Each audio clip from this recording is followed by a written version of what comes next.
هایی، من اومدم که برای اولین بار خودم توی خونه موهامو رنگ کنم.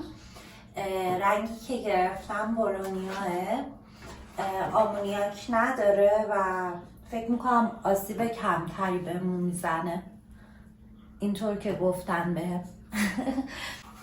وسایل مورد نیاز: رنگ مو، اکسیدان برند خودشه، یک عدد قلم مو اینجوری،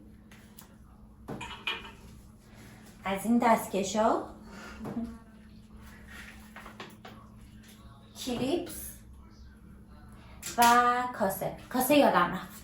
این تیشرت هم پوشیدم که تیشرت رنگه دیگه، خودش از قبل رنگ داره، خراب نشه.